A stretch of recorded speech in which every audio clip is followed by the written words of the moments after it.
우리의 신앙을 고백하심으로 금요일 새벽 예배를 하나님께 드리도록 하겠습니다. 전능하사 천지를 만드신 하나님 아버지를 내가 믿사오며 그 외아들 우리 주 예수 그리스도를 믿사오니 이는 성령으로 잉태하사 동정녀 마리아에게 나시고 본디오 빌라도에게 고난을 받으사 십자가에 못 박혀 죽으시고 장사한 지 사흘 만에 죽은 자 가운데서 다시 살아나시며 하늘에 오르사 전능하신 하나님 우편에 앉아 계시다가 저리로서 산 자와 죽은 자를 심판하러 오시리라. 성령을 믿사오며 거룩한 공회와 성도가 서로 교통하는 것과 죄를 사하여 주시는 것과 몸이 다시 사는 것과 영원히 사는 것을 믿사옵나이다. 아멘. 찬송가 337장 내 모든 시험 무거운 짐을 함께 찬송하도록 하겠습니다. 찬송가 337장입니다. 이전 찬송가는 363장입니다.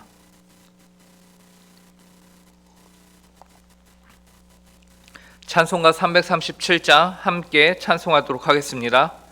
내 모든 시험 무거운 짐을 주 예수 앞에 아뢰이면 근심에 쌓인 날 돌아보사 내 근심 모두 맡으시네. 무거운 짐을 나 홀로 지고 견디다 못해 쓰러질 때 불쌍히 여겨 구원해 주리. 은혜의 주님 오직 예수. 내 모든 괴로움 닥치는 환난 주 예수 앞에 아뢰이면 주께서 친히 날 구해 주사 넓으신 사랑 베푸시네. 무거운 짐을 나 홀로 지고 견디다 못해 쓰러질 때 불쌍히 여겨 구원해 주리. 은혜의 주님 오직 예수. 내 짐이 점점 무거워질 때 주 예수 앞에 아뢰이면 주께서 친히 날 구해 주사 내 대신 짐을 져주시네. 무거운 짐을 나 홀로 지고 견디다 못해 쓰러질 때 불쌍히 여겨 구원해 주리. 은혜의 주님 오직 예수. 마음의 시험 무서운 죄를 주 예수 앞에 아뢰이며 예수는 나의 능력이 되사 세상을 이길 힘 주시네. 무거운 짐을 나 홀로 지고 견디다 못해 쓰러질 때 불쌍히 여겨 구원해 주리. 은혜의 주님 오직 예수. 아멘. 함께 기도하도록 하겠습니다. 사랑과 은혜가 풍성하신 하나님 참으로 감사합니다. 오늘도 저에게 귀하고 복된 하루를 허락하여 주시고 이렇게 주님을 기억하고 주님을 사랑하여서 그리고 주님을 나의 주인님으로 모시고자 이렇게 하루의 첫 시간을 주님 앞에 나와 시작합니다. 하나님 아버지, 저희 인생을 주 안에서 축복하여 주시고 하나님이 온전히 저희 가운데 주인으로서 하나님이 온전히 저희 가운데 왕으로서 좌정하여 주시옵소서. 하나님 아버지, 이 일을 위하여 저희가 오늘 이 시간에 또한 하나님의 말씀을 듣습니다. 하나님 아버지, 이 말씀을 통하여서 하나님의 뜻이 온전히 분별되며 하나님 아버지 밝히 저희 가운데 드러나여서 저희가 기쁨으로 주님의 말씀을 마음 가운데 담아 오늘 하루를 주님의 말씀과 동행하며 살아갈 수 있는 하루가 될 수 있도록 저희 가운데 이 시간 성령의 충만함으로 함께하여 주시옵소서. 감사하며 이 모든 말씀 예수님의 이름으로 기도합니다.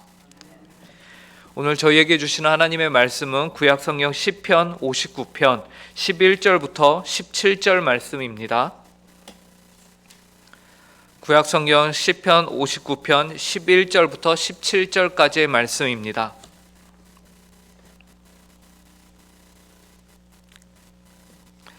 이 시간 하나님이 주시는 말씀을 우리가 함께 교독하도록 하겠습니다. 제가 한 절, 성도님들이 한 절 읽도록 하겠습니다.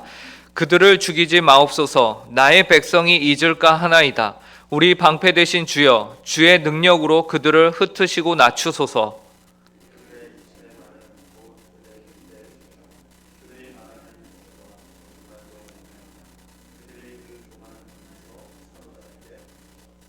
진노하심으로 소멸하시되 없어지기까지 소멸하사 하나님이 야곱 중에서 다스리심을 땅 끝까지 알게 하소서.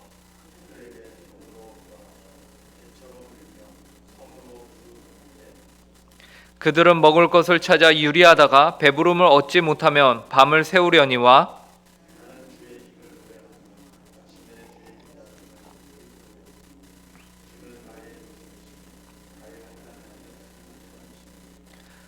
함께 읽겠습니다. 나의 힘이시여 내가 주께 찬송하오리니 하나님은 나의 요새이시며 나를 긍휼히 여기시는 하나님이심이니이다. 아멘. 시편 59편의 배경은 사무엘상 19장입니다. 사무엘상 19장에서는 사울이 다윗을 시기하여서 그를 죽이고자 하였고 다윗은 그러한 사울을 피하여서 자신의 성으로 도망을 하죠. 그러나 도망간 다윗을 끝까지 사울은 그의 전령들을 보내서 죽이라 라고 명령합니다. 그 전령들에게 구체적인 계획까지 알려줍니다. 밤새도록 너희들이 성을 포위하고 있다가 아침에 다윗이 나오거든 그를 죽이라 라고 명령을 하죠. 이 사실을 사울의 딸이며 다윗을 사랑하는 그의 아내인 미갈이 이 사실을 알고서는 다윗에게 당신이 이 밤에 당신의 생명을 구하지 아니하면 내일에는 죽임을 당할 것이라 라고 하면서 그를 창에서 달아내려서 도망치게 만들죠. 그리고는 다윗을 위하여서 다윗이 누웠던 자리에 우상을 두고 그 우상을 염소털로 덮고 또 이불로 덮고 옷을 씌워서 그래서 마치 다윗이 병상에 누워있는 것처럼 꾸미죠. 그러나 다음날 아침에 이 모든 사실은 발각이 됩니다. 그러나 다윗은 안전하게 도망을 친 후였습니다. 이처럼 다윗이 그의 장인인 사울 왕으로부터 목숨을 걸고 도망을 쳐야 했던 그 상황을 시로 적은 것이 바로 시편 59편입니다. 그러므로 시편 59편은 일방적으로 다윗을 향한 사울의 시기심으로 인하여서 발생하게 된 사건이에요. 여기에서 다른 원인은 없었습니다. 오직 다윗은 의인이었고 억울한 자였습니다. 그 결과 다윗은 시편 59편에서 여호와여 나의 잘못으로 말미암음이 아니요 나의 죄로 말미암음도 아니로소이다 라면서 여러 차례 자신의 잘못 없음을 호소하죠. 그는 자신에게 허물이 없으나 일방적으로 자신이 죽음의 위협을 느끼고 있으며 자신의 목숨을 찾는 자들이 마치 성을 돌아다니면서 울부짖고 있는 개들과 같이 나의 목숨을 노리고 있으며 그들의 입에는 심지어 칼이 있다라고까지 표현을 합니다. 그러나 오늘 우리가 읽은 본문 앞에서요, 다윗은 하나님의 인자하심으로 말미암아 자신이 결국에는 안전하게 될 것임을 고백하고요. 또한 자신의 목숨을 찾는 자들이 하나님께 보응을 받게 될 것을 형벌을 받게 될 것을 보게 될 것임을 또한 고백합니다. 하나님께서 자신에게 그러한 위치에 올려주셔서 자신은 안전하고 그 원수들이 형벌을 받는 것을 자신으로 하여금 목도하게 할 것이다 라고 하는 것이에요. 오늘 본문 앞절인 10절입니다. 나의 하나님이 그의 인자하심으로 나를 영접하시며 하나님이 나의 원수로 보응받는 것을 내가 보게 하시리이다. 그리고 오늘 본문은 이어서 다윗이 그들이 어떻게 보응을 받았으면 좋겠는지를 말하고 있는 내용이에요. 11절을 보시기 바랍니다. 그들을 죽이지 마옵소서. 나의 백성이 잊을까 하나이다. 우리 방패 되신 주여, 주의 능력으로 그들을 흩으시고 낮추소서. 다윗은 하나님께서 자신으로 하여금 원수들이 보응을 받는 것, 곧 하나님께 심판을 받게 되는 것을 보여주실 것이면은 조금의 의심도 없는 것을 우리가 보게 됩니다. 오히려 확신 가운데서 그는 원수들이 어떻게 보응을 받았으면 좋겠는지 하나님께 간구하고 있어요. 요구하고 있어요. 아주 높은 자세에서 그 원수들을 바라보고 있는 것이죠. 그러면서 다윗이 무엇을 요구합니까? 그들로 죽이지는 말고 그들을 흩으시고 낮추소서라고 말합니다. 왜 그들을 죽이지 말라고 할까요? 그 다음에 바로 그 이유가 나옵니다. 나의 백성이 잊을까 하나이다. 무엇을 그의 백성이 잊을까 봐 이들을 죽이지 말고 흩고 그들을 낮추시라라고 말할까요? 여기서 다윗이 잊을까 걱정을 하고 있는 것은 하나님의 은혜와 능력과 구원을 말하고 있는 것입니다. 다윗은 하나님이 지금 내 편이고 내가 의인이지만 언제라도 하나님의 그 은혜를 내가 잊고 하나님을 대적하는 저 자리에 내가 있을 수도 있겠구나 라고 깨닫고 알고 있던 자리였어요. 오히려 그는 심판받는 자리에 자신이 있을 수도 있겠다라고 인정하였던 것이죠. 그런 의미에서 다윗은 나의 백성이 잊을까 하오니 그들을 죽이지 말아달라라고 하나님께 호소하고 있는 것이에요. 그리하여서 무엇을 보길 원하는 것입니까? 그들을 통하여서 반면교사 삼아서 나는 계속해서 하나님의 은혜를 잊지 말고 나는 저 자리에 가는 그런 실수를 범하지 말아야지 라고 다윗은 마음 가운데 다짐하고 있었던 것이에요. 이와 같이 우리도 늘 스스로를 돌아보며 내가 하나님의 은혜가 없이는 나도 하나님을 대적하는 편에 있을 수 있다는 것을 잊어서는 안 됩니다. 사실 저와 여러분은 모두 하나님을 대적하는 자리에 있었던 자들임에 분명합니다. 그러나 하나님의 은혜로 이제 예수 그리스도를 알고 우리가 하나님을 아바 아버지라고 부를 수 있게 된 은혜를 받게 된 것이죠. 우리는 늘 우리의 과거를 기억해야 합니다. 소설 레미제라블에서 우리는 장발장이 어떻게 그렇게 훌륭한 성품도 가지고 또 사업도 정치도 성공한 사람인지를 알고 있습니다. 그가 어떻게 그렇게 되었습니까? 자신이 교도소에서 나와서 자신에게 선의를 베푼 한 신부를 배신하고 그의 물건을 훔치고 달아났지만 결국에는 경찰에게 붙잡혀서 다시 돌아오게 되죠. 그 신부의 집으로 돌아왔을 때 그 신부가 장발장의 죗값을 받지 않도록 그의 그 죄를, 그의 그 범죄를 숨겨주고 용서해 줬던 그 은혜를 장발장이 늘 기억하였기 때문에 그가 훌륭한 사람이 될 수 있었던 것 아니겠습니까? 우리도 동일하죠. 우리를 용서하신 하나님의 그 은혜를 기억해야 합니다. 장발장이 용서받은 형벌은 단지 이 땅에서 받는 형벌을 용서받은 것이지만 이 세상을 뛰어넘는 죽음 이후의 영원한 형벌을 우리는 용서받았으며 또한 단지 용서받는 것에서 멈추지 않으시고 영원한 축복으로 우리를 영원한 생명으로 초대하신 그 하나님의 은혜를 우리가 잊지 말아야 할 것입니다. 그 은혜를 기억하는 우리는 그럼 어떻게 해야 합니까? 당연히 우리 삶에 변화가 있어야 합니다. 그 은혜의 흔적들이 있어야 하는 것이에요. 그 흔적은 우리들의 말과 행동의 성품과 태도에서 흘러나오게 됩니다. 겸손과 사랑과 온유와 감사와 축복의 말과 행동으로 우리를 채워가게 되는 것이에요. 반대로 그 은혜를 모르는 자들은 어떻게 될까요? 그들의 말과 행동이 그 은혜와는 마치 아무런 상관도 없었던 자처럼 행동하게 됩니다. 다윗은 그래서 12절에서 이렇게 말하고 있어요. 그들의 입술의 말은 곧 그들의 입의 죄라. 그들이 말하는 저주와 거짓말로 말미암아 그들이 그 교만한 중에 사로잡히게 하소서. 결국 악인들은 그들의 말이 스스로 그들을 올가매는 올무로써 작용하게 된다라고 해요. 왜 그렇습니까? 은혜를 잊고 살기 때문입니다. 그러한 자들을 향해서 다윗은 하나님께 이렇게 기도합니다. 13절이에요. 진노하심으로 소멸하시되 없어지기까지 소멸하사 하나님이 야곱 중에서 다스리심을 땅 끝까지 알게 하소서. 하나님을 업신여기며 교만하여서 말로써 죄를 범하는 하나님이 마치 없는 것처럼 살아가는 이들을 향해서 하나님의 진노가 임하게 하여 달라고 간구하고 있는 것이에요. 소멸하시되 없어지기까지 해달라고 하죠. 그런데 여기서 우리가 한 가지 의문이 듭니다. 분명히 바로 2절 앞에서는 그들을 죽이지 말고 그들을 낮추시고 흩어달라고 하셨는데 여기서는 왜 다윗이 소멸하여 달라고 이야기하고 있는 것일까요? 어떻게 이렇게 상반되는 요구를 한 번에 할 수 있는 것일까요? 사실 다윗은 악인들을 죽이지는 말되 그들을 자신이 있는 이 땅에서는 소멸하여 달라라고 말하고 있는 것이에요. 그럼 무엇입니까? 계속해서 추방시켜달라. 낮추시고 흩으라고 하셨잖아요. 그러니까 자신 있는 이 땅에서는 흩어주십시오. 어디까지 흩으시라는 것입니까? 땅 끝까지. 그래서 땅끝으로 하여금 무엇을 알게 하여 달라는 것입니까? 하나님의 통치와 다스리심을 땅끝이 그들을 보고서 배우며 깨닫게 하여 달라라고 간구하고 있는 것입니다. 그래서 그들이 오히려 하나님의 통치하심의 증거물로 삼아달라라고 요구하고 있는 것이에요. 이처럼 쫓겨나는 이들을 다윗은 개로 표현하고 있습니다. 14절을 보시기 바랍니다. 그들에게 점으로 돌아와서 개처럼 울며 성으로 두루다니게 하소서. 사실 다윗이요, 자신을 대적하는 이들을 향해서 그들을 두려워하고 무서워할 때에 그들을 개로 표현하여 썼습니다.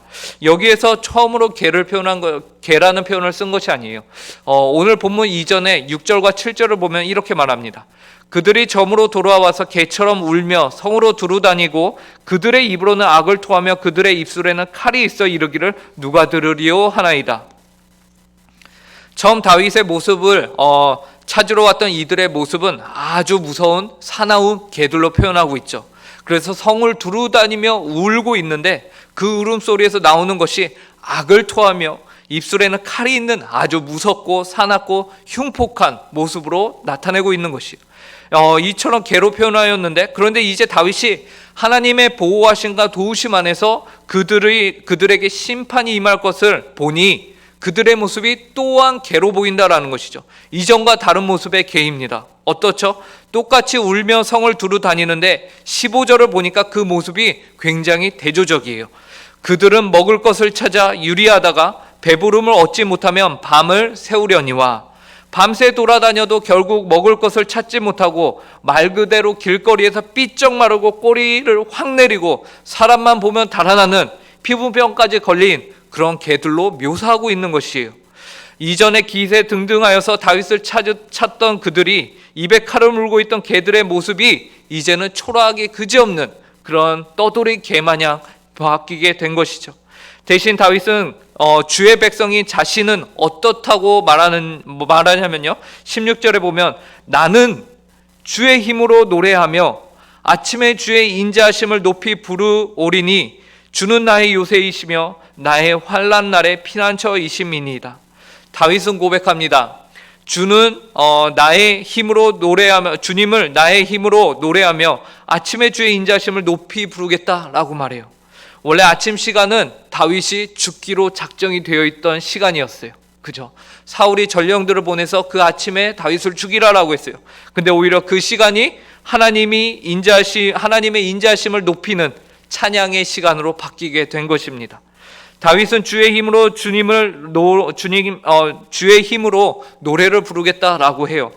이러한 다윗이 찬송하는 소리는 그의 원수들의 모습과 다시 한번 대조를 이루는데, 어떻게 대조를 이루냐면요, 14절에서는 그의 원수들이 개처럼 울며 성을 두루 다니게 하소서라고 했는데 16절에서 다윗은 이제 그 모습과는 반대되게 찬양하고 하나님을 높이는 평온하고 승리와 기쁨에 가득 찬 그런 모습으로 대조를 이루게 되는 것입니다. 이 모든 대조가, 다윗의 이 모든 찬양이 어떻게 가능케 되었습니까? 본문 마지막 17절입니다. 나의 힘이시여 내가 주께 찬송하오리니 하나님은 나의 요새이시며 나를 긍휼히 여기시는 하나님이심이니이다. 사랑하는 성도 여러분, 하나님을 여러분의 요새요, 여러분을 긍휼히 여기시는 하나님으로 인정하시기 바랍니다. 아무리 억울하고 힘든 일이 있더라도 그 하나님을 인정하시는 여러분들이 성도님들이 되시길 간절히 바랍니다. 그런 이들에게 오늘 다윗에게 주어지는 은혜가 임할 줄로 믿습니다. 세상에 아무리 억울한 일이, 이해할 수 없는 일이, 그래서 주변의 시선과 수군대는 소리가 의식이 될지라도, 그것들이 마치 여러분들을 향하는 것처럼 들릴지라도 여호와 하나님이 바로 여러분의 요새이시다라는 사실을 잊지 마시고 그 하나님의 긍휼하심을 믿음으로 오늘 주어진 하루를 멋지고 당당하게 살아내는 우리 모든 성도님들이 되시길 간절히 바랍니다. 세상의 문제가 나의 어떠함과 아무런 상관없이 내게 다가올 수 있습니다. 그리하여서 나를 위협할 수 있습니다. 하나님을 바라볼 때, 그러나 그 문제는 더 이상 문제가 아니라는 것을 우리가 또한 배우며 깨닫게 되는 것입니다. 이 시간 그래서 그 하나님께 간구하고 하나님을 찾고 부르짖는 그리고 은혜 받아 돌아가는 우리 모든 성도님들 되시길 간절히 바랍니다. 함께 기도하겠습니다. 하나님, 세상을 살면서 우리는 최선을 다해서 살았는데 우리는 잘못한 것이 없는데 우리의 인생이 삶이 너무 고단하고 힘듦을 고백합니다. 그럴 때 저희가 문제를 바라보고 저희를 삼키려는 그 문제들의 노예가 되지 않도록 저희에게 은혜를 허락하여 주시고 저희에게 구원의 손길을 허락하여 주시옵소서. 저희가 살아계신 하나님, 저희의 힘이시요 요새가 되시는 하나님을 의지함으로 구원을 받아 오직 하나님만을 담대하게 찬양하며 높이는 주의 자녀요 백성의 삶을 살 수 있도록 은혜를 허락하여 주시옵소서. 언제나 저희를 긍휼히 여기시는 하나님께 감사와 찬양을 올려드리며 하나님, 오늘 하루도 그 주님과 동행하는 하루가 되게 하여 주시옵소서. 특별히 하나님, 저녁에는 저희가 또한 기도회로 모입니다. 하나님 아버지, 그 기도회의 시간 또한 하나님 아버지께서 은혜를 도와서 저희가 한 마음과 한 뜻이 되어서 먼저 그의 나라와 의를 구할 수 있는 귀하고 복된 시간이 되게 하여 주시옵소서. 감사하며 이 모든 말씀 예수님의 이름으로 기도합니다. 아멘. 하늘에 계신 우리 아버지여, 이름이 거룩히 여김을 받으시오며 나라가 임하옵시며 뜻이 하늘에서 이룬 것 같이 땅에서도 이루어지이다.